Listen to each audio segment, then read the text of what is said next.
Hey, what's going on, everyone? Today's video will show you guys how to pair or connect or set up the A6s true wireless earbuds, these in particular. So if you have these exact ones, they also come in different colors. So if you have a different color, pretty much the same thing, as long as it says A6s. If you want to know, or you're here to see how to pair these things up with a Samsung phone, this here is using an Android Pie Samsung phone here. So let's get started. Basically what we want to do is with these guys here, you want to make sure they got some battery life in there. You'll notice the light indicator here telling you battery life for the case, so that's good. So what we'll do is take them out together out of the case like this. They'll blink like this for like a second or two, and then the right side will go into the pairing mode, the host pairing mode, like that.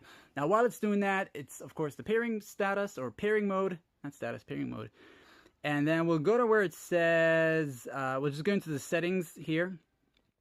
And then we'll go to connections. We'll go to where it says Bluetooth, and we'll turn on our Bluetooth settings. And of course, this should also work for Android Oreo, Android Pie, and Android Nougat, I think. Anyway, so as you turn on your Bluetooth settings, you'll see under available devices, A6s. That's what we're looking for. You'll tap on it one time. It will say pairing.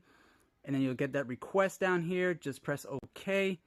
And you're connecting, and of course it says connected for calls and audio, 100% battery life. Mine is full. I don't know about yours, but yeah. And that's that, guys. Like, share, and sub. Hopefully this guide was helpful, and I'll catch you all in the next pairing guide video. Thanks for watching.